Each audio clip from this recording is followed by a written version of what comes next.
Good morning, good afternoon, good evening, everybody. Welcome to the first of our new weekly editions of Mainstream Media. Sorry. I started out with a screw up with MANstream Media, not Mainstream Media, anything but Mainstream Media. I'm Paul Elam, founder of AVoiceForMen.com and A Voice for Men Radio, and I am sitting here halfway across the country from very fine therapist and man that I know named Tom Golden. Tom, you want to say hi to everybody? Hello to everybody. Glad to be here. Hey, Tom. Okay, tonight we're going to talk about men's reproductive rights. What's that, you say? Of course, it's a natural question to ask when you hear a term like men's reproductive rights. But let's start out. I want to discuss a little bit about women's reproductive choices and options in life. Let's talk about what women have at their disposal regarding sex, birth control, abortion, birthing, adoption, all these different choices. Let's just run them down right quick. First, we need to talk about the options of birth control, of which women have a variety, everything from birth control pills to IUDs to contraceptive foams.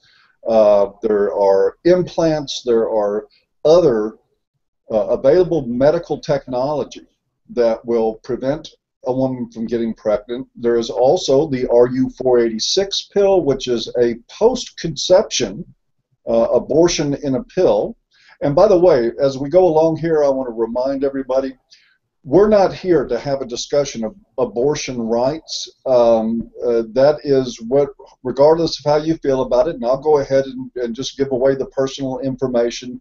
I am personally opposed to the practice of abortion. I find it a very tragic affair. I find it unfortunate, particularly for the child, also unfortunate for the mother, but I am not of a mind that I would criminalize abortion, because I do not believe that that is a solution to the problem. I think there are some problems in life that you can only do as well as you can do with damage management, and that criminalizing certain behaviors, just like we see with this god-awful war on drugs, again, my opinion, is that what you end up is throwing a bunch of people in prison and still having a society that's saturated with drugs. It's absolutely insane.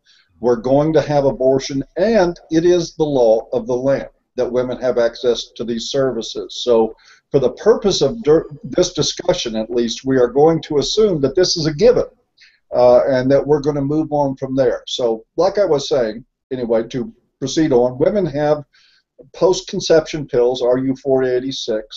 After they become pregnant, they have the option to decide unilaterally whether they carry a child to term or whether they abort.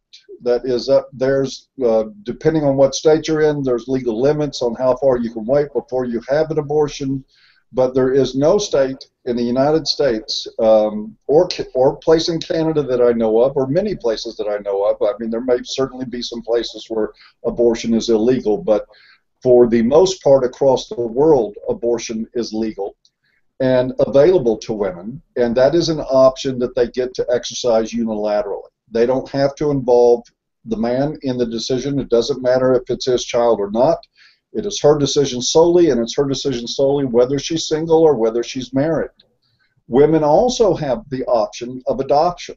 And again, in most cases, this is not going to involve the will or the decision-making of the alleged father. In the case, they have a choice to pretty much point to whoever they want to designate as father, get it put on a birth certificate. A man has a legal amount of time to challenge that if he knows about it, but that's as far as his involvement goes. She can legally put the child up for adoption, and we'll take it a step further. Women can, after the birth of the child, in many, many places in the United States, if she decides that she does not want to raise this baby or have anything to do with it, or she doesn't want the father to even know that his child has been born, and she doesn't have to give him a chance, she can simply take the baby to a hospital or to a fire station or to any number of public places that are considered drop-off points for dropping off your baby. It is an option that women have in almost every places, and this was to hopefully reduce the number of women who tossed babies in dumpsters either out of fear or desperation or whatever motivation they might have had, and reduce the amount of infanticide. That was the intent of the laws. It's questionable whether or not they're working, but that's what the idea was supposed to be. And now again, going back across this range of time from before sex with birth control to after the birth of a child, we look at a paradigm of women having multiple choices at every stage of the way, multiple unilateral choices of how they're going to handle the decision about whether or not to carry a baby to term and what to do with it afterward if they choose to do that. And again, it is all on them. All the choice is on them, and the men in most of these cases are generally bound to whatever decision she makes. If she decides she wants to have the baby, then whether he wants to or not, he's got a baby. And whether and that brings up the question, is consent to sex consent to parenthood? In women's cases, it is not. Clearly, consent to sex for a woman is not consent to parenthood in no way. The state of being pregnant is not consent to parenthood. None of it is. She has those choices all the way through. So with those options being explored, maybe Tom and I now can talk a little bit about men's reproductive choices. So let's do that.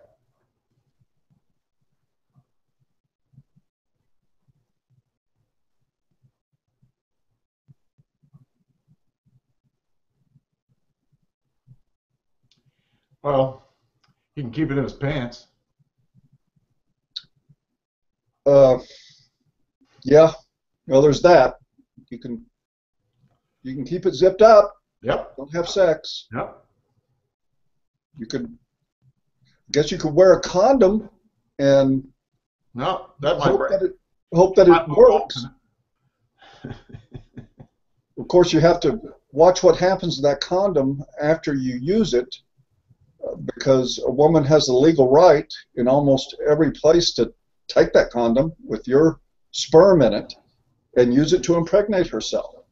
And then you will be in for child support. So I guess men's only real choice, one that's clear-cut, is sexual abstinence. Of course, unless they're a victim of paternity fraud. So there's that. I think everybody probably gets what we're getting at here. Simply put, in my opinion, when it comes to reproductive rights, men have none. Zero. No rights at all. They have the right to live in a monastery, I suppose. But is that a reproductive right? No. Do they have any control over the reproductive process other than abstaining from sex? No. They are sometimes put into the front seat with a drunk driver and strapped in, and they just sort of have to go wherever she drives and under what conditions. Even that's to tragic ends. Tom, you got any thoughts on this? You know, the amazing thing to me, Paul, is that it's so obvious that it's like this. I mean, it's just completely unbalanced, and no one notices. I mean, really, the thing, when you read on the web, people discuss men's reproductive rights. Most of the responses are, he just needs to keep it in his pants. I mean, people don't even see, they have no concept of the pain that men are going through. They really don't have a concept of the pain. I mean, just think about it for a minute. If the women and the men roles were reversed, where it was only the men who had choices, and the men could decide if the child was aborted, if the child was adopted, or if the child was going to be brought to term and kept. The woman could say nothing at all. So if he decided, yeah, we're going to have this one, honey, and you're going to have to take care of it for 20 years, right? I mean, I can hear a whole herd of stuck pigs, the kind you got on your shirt there. They're just squealing at the injustice of that. But that's just what we have going now with men, and no one cares. You know, again, it points out that the pain, emotional pain of men is just, it's nothing. People don't even respond to it. They don't consider it as being anything to be a motivating factor. You know, it's just a non-factor. Oh, he's a crash dummy. You know, just see if car crashes or not. See what would happen. It's like, ah. And we really need to come to the point where we start to honor men for who they are, and to know that they have pain. They're people. You know, they got flesh and blood, like you said in one of your articles one time. They don't have wires underneath this stuff. You know.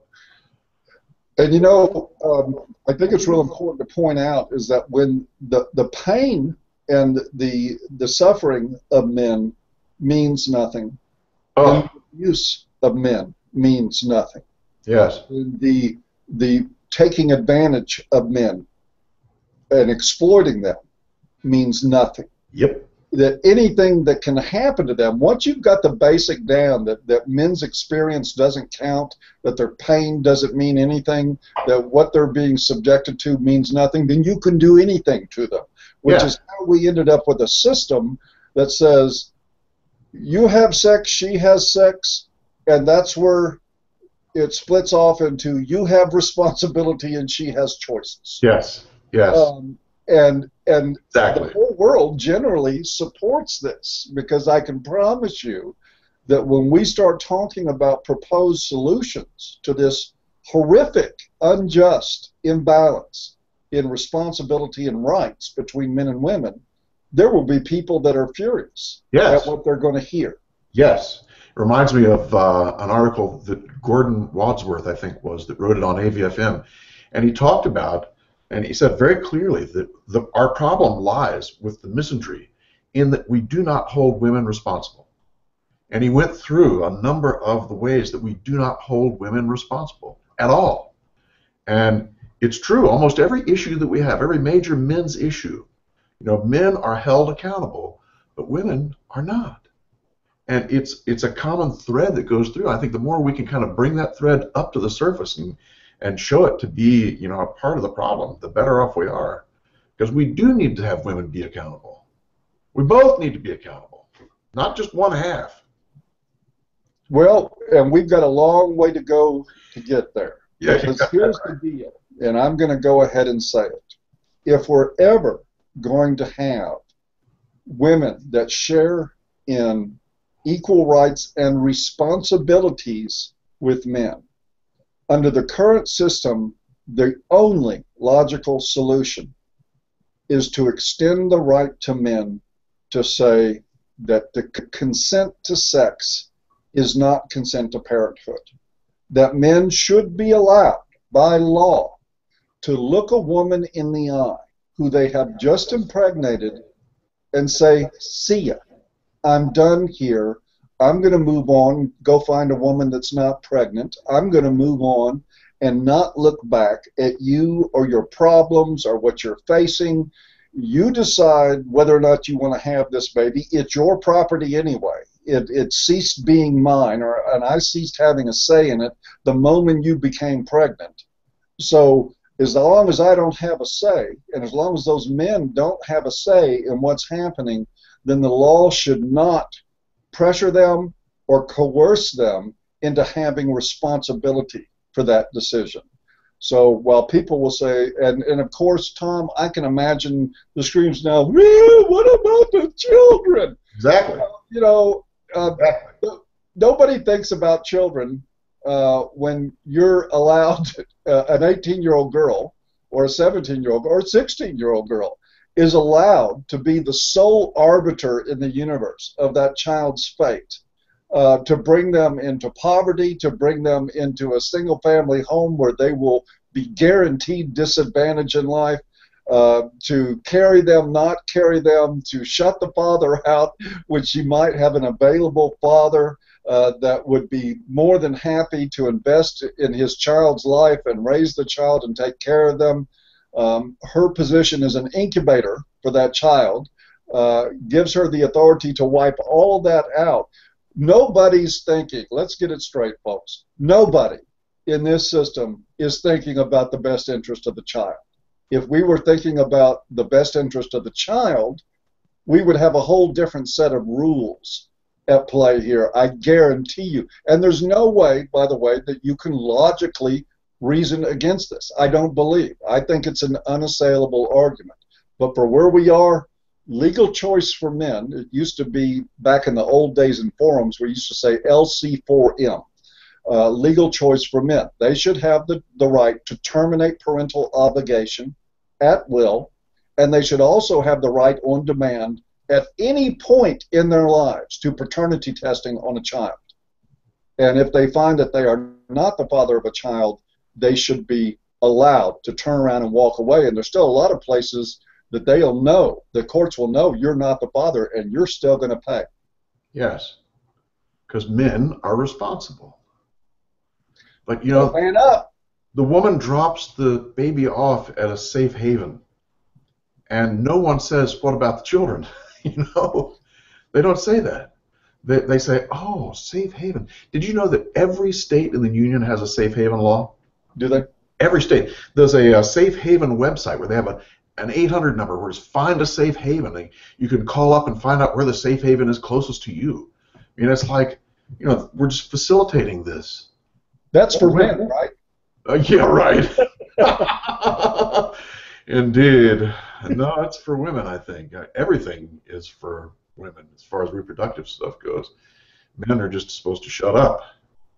And it is an imbalanced argument. And I agree. You know, I can't think of any argument against a man being able to just say, no, that's not what I want to do now, thank you, and walk away. As long as she has that capacity, as long as she has the right to walk away at any time and say, no, I'm not into this, then he should have an equal capacity to say that.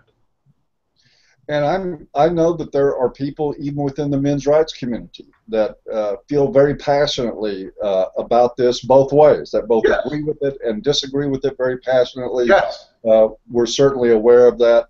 But well, what I understand. Appeal to here is that you have to consider when you have systemic imbalances like this, when the rules are rigged from the beginning, you don't just end up with an unfair disadvantage for men in the reproductive scenario. You end up with egregious abuse that is hair-raising to anybody. Even I've seen feminists react strongly to some of the abuses against men that are as a result of this set of rules. I'll give you examples. We just put in our hot links the other day yet another story about a boy that was 15 years old, was raped by an adult woman in his life in her 30s. She got pregnant out of that and raped. Yes, raped. She was convicted for rape. She committed the crime of rape because at 15 he's not considered legally responsible for that kind of decision. She is entrusted as an adult under the law to maintain boundaries with people that are underage and can't make those decisions. And she violated that.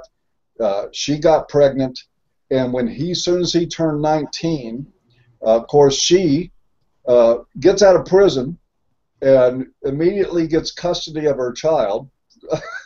How does child conceived by rape? And then goes on to social services, and now the state is turning around and going to this guy at 19 years old saying, not only are you a father, not only do you owe child support, but you owe back child support from the time that you were 15. If you go to A Voice for Men now and do a search for Legally Obscene by Walter Romans, he wrote a series of articles on this, one case after another, of rape victims having to pay their empowered and independent and oh so sophisticated rapists who were raped as teenagers and later had to pay as responsible adult fathers for the product of a crime that was committed against them. There's a case of a man who was in a coma in a hospital, and a nurse mounted him, got his body to respond, because this can happen. You can stimulate a body in a coma, and it can have a sexual reaction. She got him to have an erection, mounted him in his hospital bed, got herself pregnant. He comes out of the coma a couple of years later, and she sues him for child support and wins. This is the kind of results that we get from these kinds of laws. And the only cure to that kind of just blatant abuse, it is using the legal system in the most disgusting and corrupt way imaginable, is for men to have reproductive rights. And that means, see ya, wouldn't want to be ya, your baby, your choice, my wallet, my choice, your body, your responsibility. If we're going to hand you the reins over your life and over the life of a child, then we shouldn't necessarily hand you the reins over the life of a third person. Simply because, what is it that, Tom, that men are called in a lot of these cases when they don't want to be enfranchised? They're called sperm donors, right? As though they're biological necessities that don't really count. Right. Sperm and money donors, don't forget. Yeah. Yeah, not fathers. So let me ask you something, Tom. There is I think, in me, I would bet in you, and in most men, there is still, despite the fact that I can't find a rational argument against this, I can't, no matter how hard I try. I don't think a team of Harvard attorneys can really find a rational argument for this, given what we consider concepts like equality under the law and things like that. If you take those things into account, then you cannot conclude that it's at all constitutional or fair to make a man responsible for a child, whether he has a say in it or not. That's just indentured servitude. But there is still, in myself personally, and I think in most men, even though the logic of this is absolutely impeccable, and even though men are supposed to be logical creatures that make rational decisions, there is still this little at the idea that we would just look at a woman who's sitting there, maybe tears running down her cheeks, saying, I'm pregnant, and for the guy to be able to say, well, fuck you. And that is pretty much what I'm advocating here, that men should have the right to do. Yes. Whether it's nice or friendly or not, but they're still part of us, and I think that's part of what keeps this crazy system alive. What do you think that is in men, that where they can see something that is obviously logical and then still have this reservation, this sadness, guilt, shame about pursuing what really makes sense? Well, I just can say that I have the same thing inside me. When I see something like that, I think he should take care of that kid. Of course he should take care of the kid. He should take care of it. But when you look at it logically, that just goes to dust because it doesn't really make any sense. Why is it like that? I think that men are built to procreate. And I think that when we do, we feel a huge responsibility and we feel a huge debt to kind of take care of this. And so it's easy to manipulate men in that kind of scenario because of that. I mean, that's what we're built to do. We want to procreate. We want to be able to spread our seed and to have children.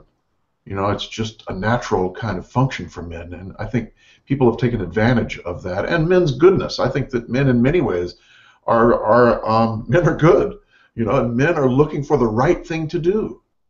And that too has been used as leverage, kind of using this, well, he should do the right thing, and men think, of course I should, So I think we're vulnerable in that respect because we're basically good people, we're looking for the right thing to do. Well, let me take a little more clinical approach to it, as something is a bit unfeeling, but I think worthy of being explored. I wonder what the possibility is of this instinct in men when we talk about doing the right thing, being fueled really by an instinct to procreate and to continue the species on, and that we're pushed, that there's a part of our biology that decides what's right is not based on what's best for ourselves, what's in our self-interest. There's a part of our biology that doesn't know anything about our legal system, that doesn't know anything about what the possible consequences are, but it's going to drive us to believe that the right thing to do is to put energy and investment in protecting and providing for that child. Yes. And you've seen for centuries, or for as long as things have been written down, men sacrificing, making huge, great sacrifices for the benefit of others. You know, you look at wartime, you look at famine time, you look at almost anything. Men are sacrificing to help provide and protect for other people. And yeah, I think I'd really like to know what people are thinking now about what is the biological piece in that, because I'm sure there's something there, you know. Yeah, and if you have, Tom, do you have the comments open? Yes. Okay, yeah, and I didn't get to those before we started, so I'm going to have to slack off and lay the comment tracking on you. But yeah, I do tend to think that part of our social customs evolve out of our biology. I think it's really a sensible idea to believe that that's true, that there's at least some biological influence on what becomes our emotions and what becomes our social customs and our attitudes about things. Yes. And so I think part of it is driving men through biology and instinct. It has to be. Do quote unquote the right thing. But isn't the idea of freeing people from gender roles actually, if you're doing that, an act that challenges you to rise above your biological programming and your instincts, that the whole idea of shunning these expectations that are put on women that we use to not allow them to vote for 15 minutes in the historical clock, the rules that we put in place that made higher education and employment less accessible to women because, as the old adage saying, why do men make more than women? Well, because they have to. Yeah. But isn't this whole deal, feminism, men's issues, men's rights movement, isn't all this about rising above our instincts? Yes, that's our problem, is that we are asking people to go against their biology. And this is what I love about MGTOW. I mean, MGTOW are men who are really doing it. They're out there fighting their biology and doing what they know is the best thing based on their knowledge, not based on this sense of obligation, the sense of provide and protect.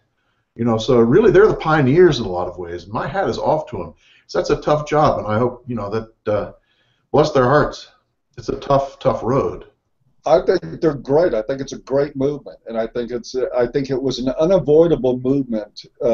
Yes. You know, if feminism were about equality, I don't think we would have had a burgeoning MGTOW movement near to the same degree that as we would have had simply a new realignment of the social contract between men and women.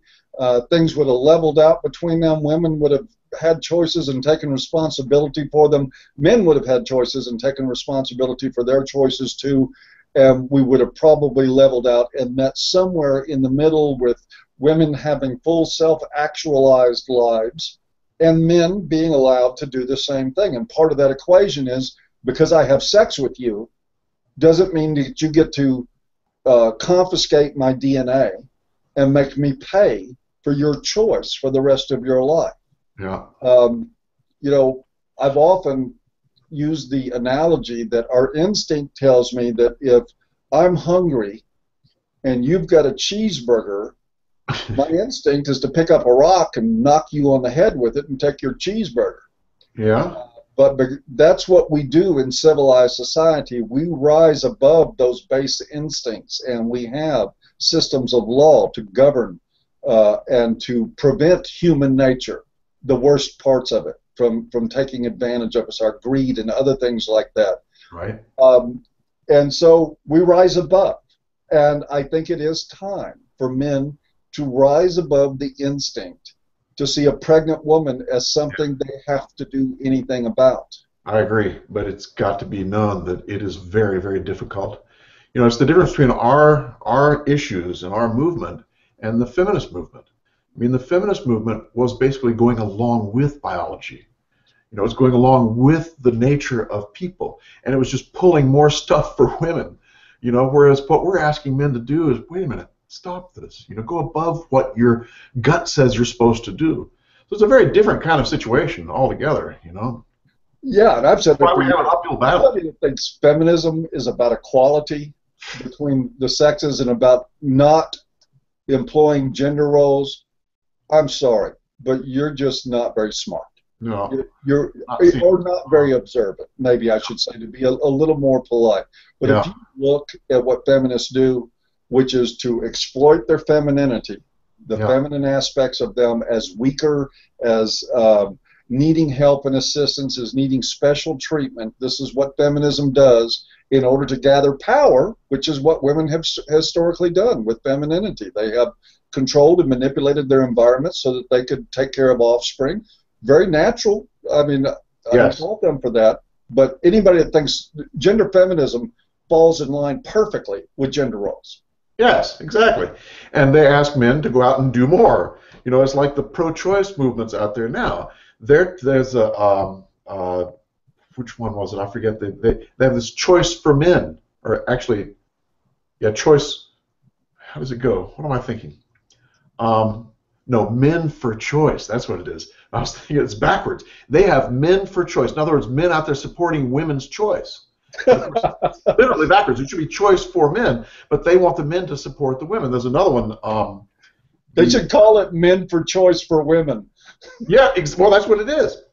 And they there's another one called Choice USA, and they have this thing called Bro Choice.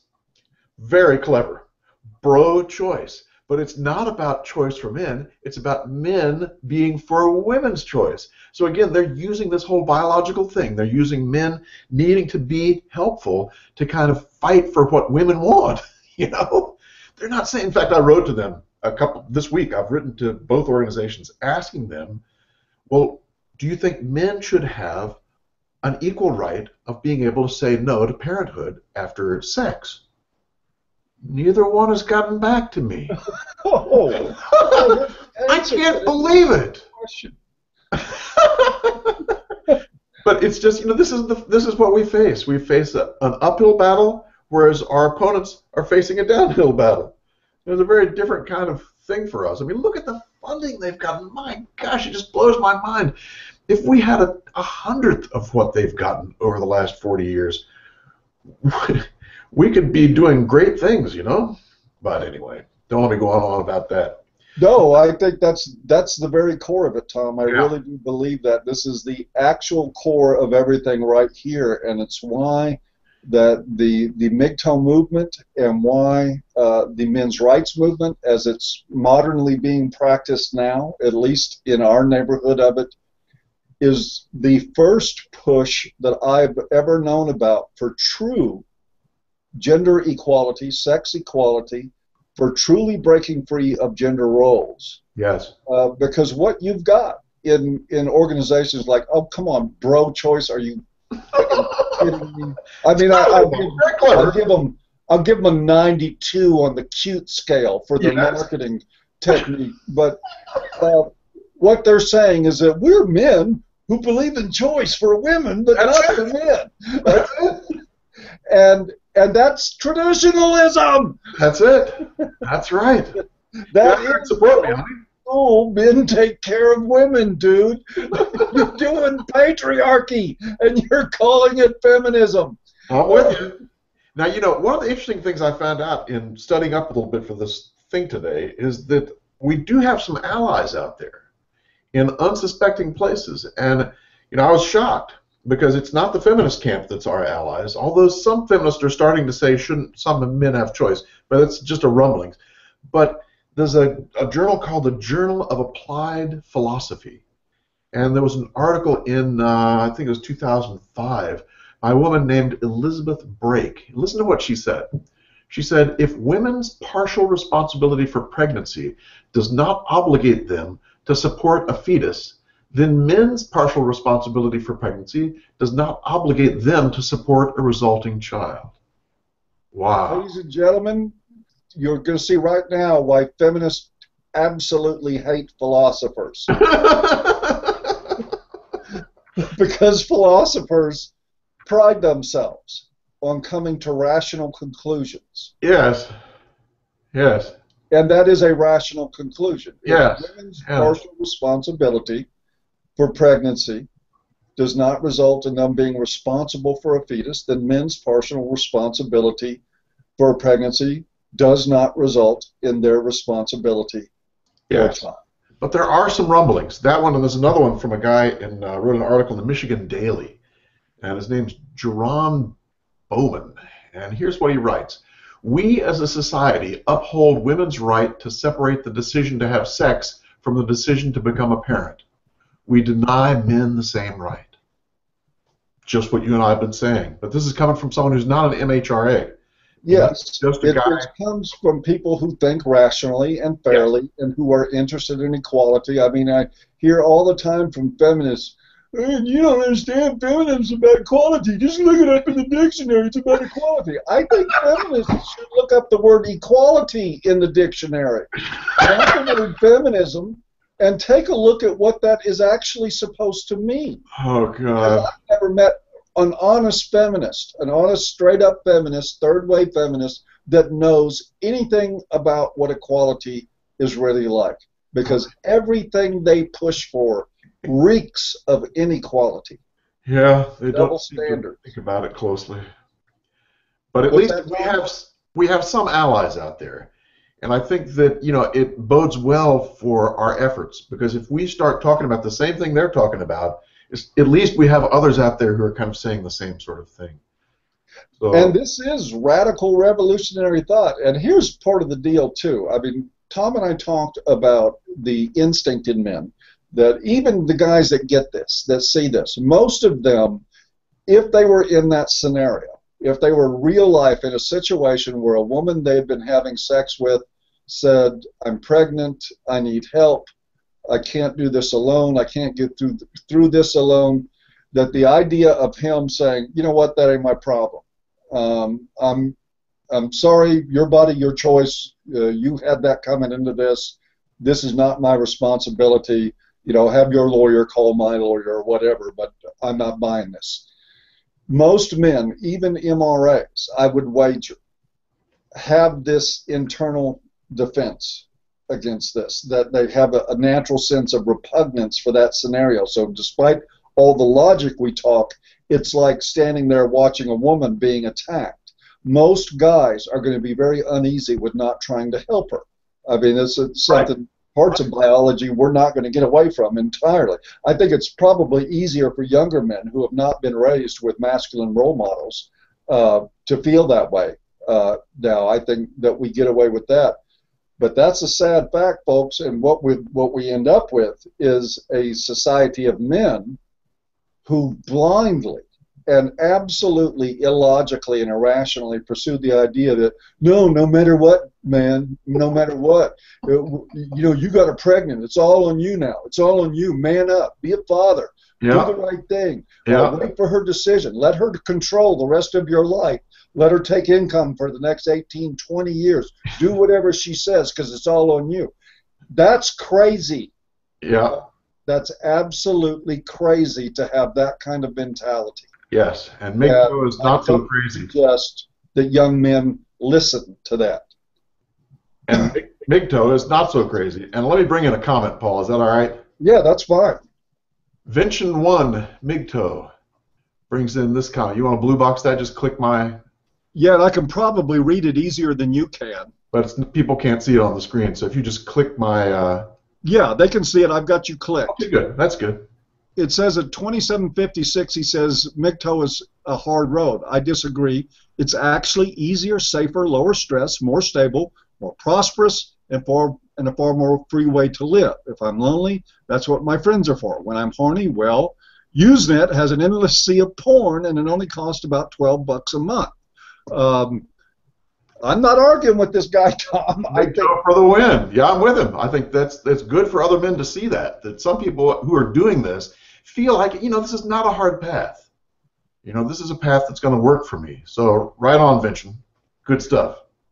Now, I do think it needs to be said that, I mean, there are, and of course this is a matter of great debate too, but I know where I land on issues like this. There are issues with what I would call a psychological dependence on pornography. I don't want to call it sex addiction, because I think that's a billing word for psychotherapists to target men for their money. But there are some concerns. I mean, everybody's got to use some sort of caution in their lives, even with an online product. If you find yourself masturbating 24/7 to online porn instead of going to work every day, then you might, have a little problem there. But of course, that'll catch up to you like any other addiction, and it will evidence itself in forcing you to stop one way or another. But I find it very, very difficult to argue with this guy's mentality. Yeah. Take a look at the family courts, but I'd still side with Tom, and maybe I would use a different word. I think that MGTOW is a courageous way to go. There you go. It may not be as hard, because traditionalism is about burdening men with everything, no matter what. So it's not as hard, but it does require courage. It requires men that don't care, social rejection, whatever. Think of me what you will. I don't give a damn. I am actually going my own way. I don't define myself by the way you see me, or whether or not you think I should man up, or what you think a man is. Matter of fact, I don't care what you think a man is. And I make it a point not to care what you think a man is, because that's freedom for men. Once men get that other men can't define them, and other women can't define them as human beings or their worth based on their measured masculinity, then they got some real freedom there. Then you start really getting into making your choices for yourself and living your life the way you want to. But yeah, I think it's a great comment. I like what he said. Yeah, man. Yeah. So how do you deal, Tom? I mean, we've all had to, all of us. I don't know a man, I guarantee you, who has never had to deal with somebody saying man up, or with that message. I get it, I don't know, 20 times a week somewhere on the internet. There's somewhere saying that I ought to be man up. I've had my sexuality questioned, that I must be, as though being gay is an insult, saying I must be gay if I have this attitude toward women. I've had, particularly from women, who have come out and said, come on, Paul, just admit that you're gay. As though being gay. A straight guy wear a pink pig? Yeah. You say this to a man wearing a pink pig? How did you say that? But as though they think I'm going to be insulted or controlled by the insinuation about my sexuality. They believe that being gay is shameful. A lot of feminists do. So they use that. They believe that I'm going to take that on as though it's an insult. Hey, guess what? I might be gay. You never know. It's none of your business what I am. But how do you handle, and when you're working with men who have to handle this stuff, what would you give, what advice, and I know advice is cheap, but what would you have to say to a guy that is saying, man, every time I talk about this stuff, people call me a fag, and they tell me that I'm weak, and that I've never been laid, and that I must hate my mother, and the standard litany of insults and shaming tactics. Yeah, I'm not sure what I'd say to him, but I know what's happened to me. And one of the blessings of getting older is that your testosterone goes down. And man, it's easy to take that kind of stuff now. It just rolls right off my back. I could care less. Whereas before, when I was in my 30s, my 20s, my 40s, it was like, hey, you got put me. It's like, look out, pal. Don't say that shit to me. There's an immediate kind of thing. Now it's like, it's much more relaxed. So men out there, just know that as you get older, after 35, testosterone starts going down, and you get released from some of that crap. By the time you get to be about 55 or 60, the world is more mellow. So you've got something to look forward to, in that respect. But as far as the young men who are being shamed a lot, it's a huge problem, because men are shamed all over the place. It's very rare that men are blessed. It's a very rare man that gets a blessing. And this is exactly why we need to get men together. You know, because men together will be able to bless each other. And when a man feels the blessing of another man, it does wonderful things to his psyche. And then when he goes out into the world, if a woman says, "Oh, you're such a pussy," or "You can't," you know, blah, blah, blah, he goes, "Oh, yeah? How about that?" He goes back to the guy and says, "Ah, that's what she said." Ah, you know, he's got to. I'm a pussy, whatever. You know what I'm saying? Yeah, I know exactly what you're saying. Yeah, I mean, we need to stick together. We need to find ways to be of support to each other. And men are supportive of other men in very different ways that women are supportive to other women. You know, if we try and use a model for men that's based on the way women support each other, it ain't going to work. You know, we've got to honor that men are a little bit different. We have a different way. We don't talk as much. Sometimes a hand on the shoulder without one word says a huge amount. Sometimes someone just listening to what's going on and nodding says a huge amount. You know, sometimes being in the fishing boat and talking about this and that, and the guy goes, "Yeah, man, that sucks." I mean, sometimes that is what you need to hear, you know? And sometimes, particularly with men, what you need to hear is nothing.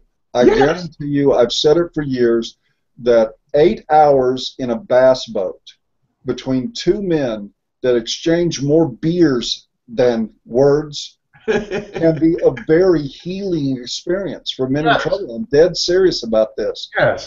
Just the other guy's presence as a friend and sharing an experience transcends anything you could do sitting there crying into a snot rag. I probably shouldn't phrase it like that, because it is at least mildly shaming of guys, that because we all have times when we need to cry, almost all of us. Yes. And I don't want to shame that, but you know, the message that you're less of a man because, or that you're inadequate because you don't share your feelings like women do, you know, screw that. And Really. I promise you, the older you get, the less you'll care about that too. Exactly. What Tom said was real important, though, when he talked about, you know, as a younger man, he would react to those shaming messages and go, "Oh, well, I'll show you I'm a man." And That's right. and that's what guys do. Unfortunately, this is also how they're led to the slaughterhouse in wars. It is very easy. I mean, many of you have read about the White Feather Campaign in the World War I England. The women went around with white feathers, which was a badge of shame, finding men who weren't in uniform and handing them that feather, which was a public signal that they were a coward and not worthy of women. And men literally went and enlisted. It worked. There were men that enlisted because they got a white feather or because they didn't want to get one. They didn't want that public humiliation, so they sucked up their manhood and went into the meat grinder of World War I battlefields with poison gas and barbed wire and machine guns and the most incredible hellhole you could ever imagine in your life. And men are led by that into combat. When we invaded Iraq, a lot of people don't know this, but I read a fascinating piece about it. One of the techniques that we used going into Baghdad when we first went in was that we drove jeeps and other personnel carriers, other vehicles that were mounted with machine guns through city streets with loudspeakers, putting over the loudspeakers how Iraqi men were weak and had small penises and could not satisfy their wives, and they would literally come running out of their houses with 30-year-old rifles to get mowed down by our machine guns. That the insult to their masculinity was something that it was just instantaneous. We're not going to take this. I'm not going to hear an American talk to me and challenge my manhood. I'll show them I'm a man. And they go out into a slaughterhouse. It costs them their lives. And one of our generals, I forget which one it was, says that they keep running at our machine guns like that, and we'll keep mowing them down like the idiots they are.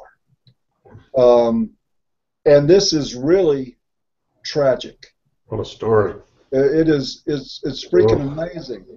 Your masculinity in the traditional sense, I'm sorry to say, I mean, I don't believe in shaming men for wanting to feel masculine or anything like that, but there are elements. The feminists got a couple of things right in the beginning. about the differences in sexes and the fact that gender roles hurt men too.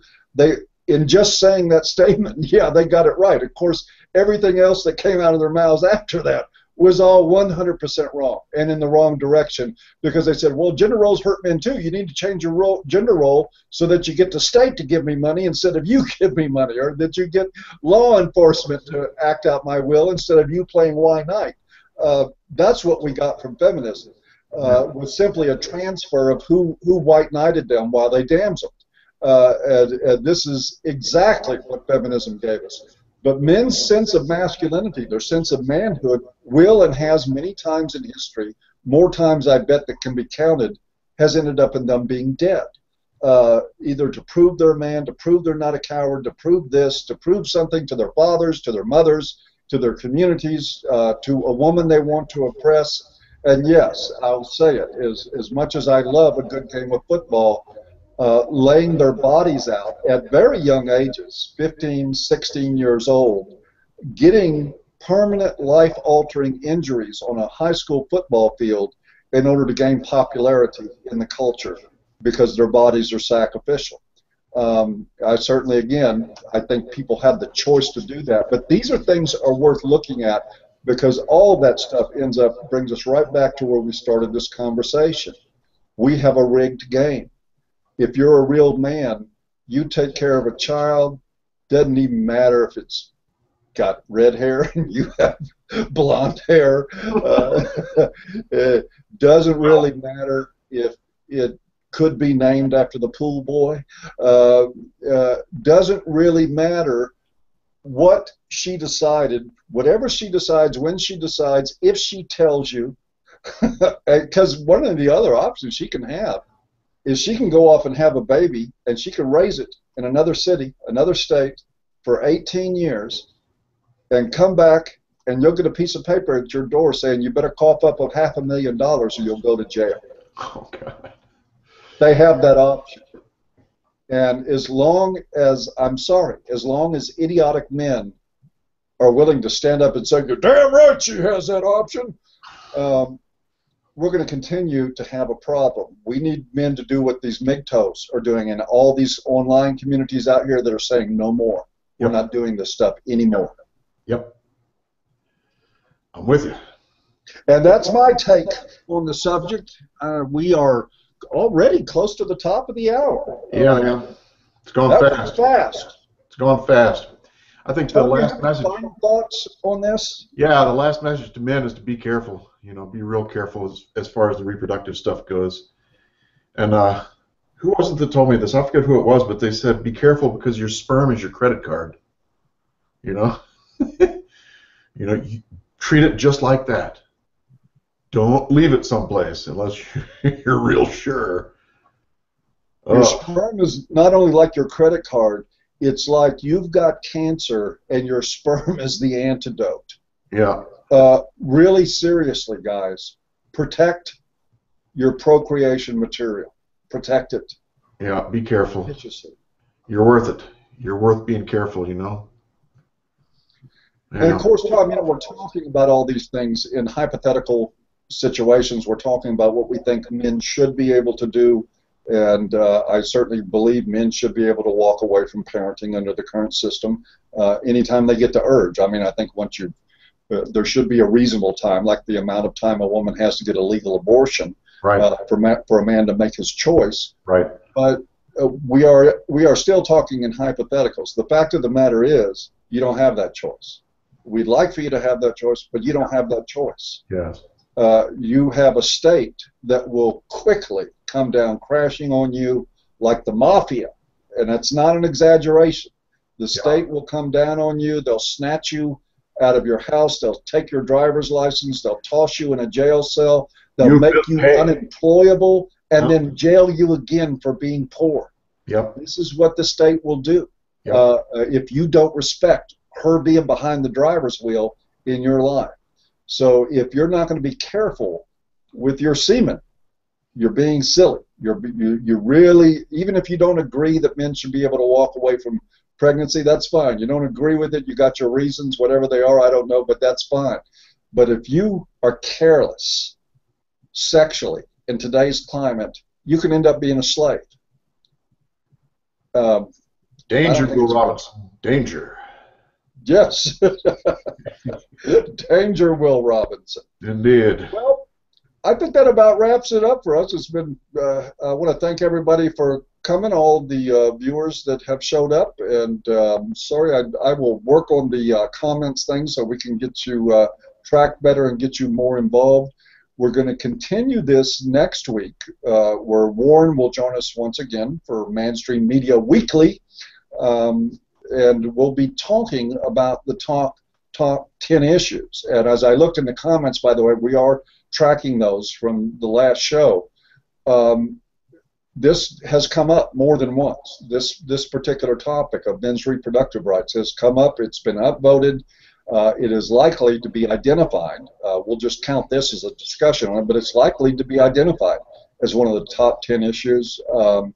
Please continue to leave your comments on what you think are the top 10 issues for men in modern culture, for men and boys, because we're going to continue discussing that top 10 in the programs that we do with Warren Farrell, and we will be looking hopefully at other different guests to join us in the future on alternating weeks, and we're looking forward to having a lot of fun doing it. Yes, in fact, Paul, I'd like to suggest that if people have guests that they'd like to see, put that in the comments.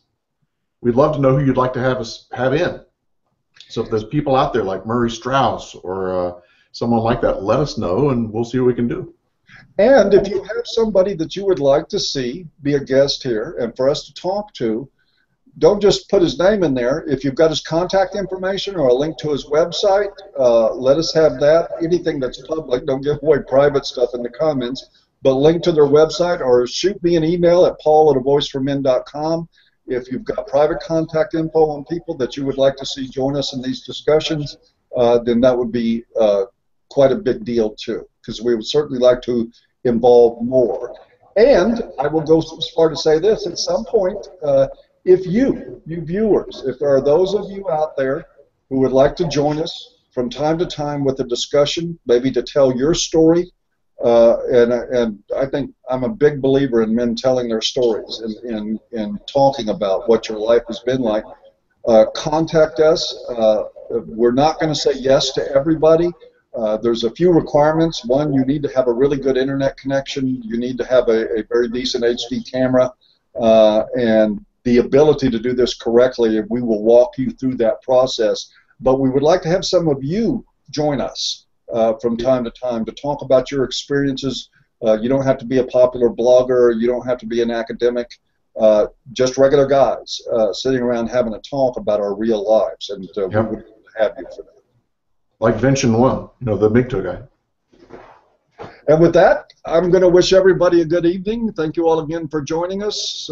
Keep taking your red pills daily, sometimes hourly, every 5 minutes if you need to, especially when you're on the beach. And we will see you guys next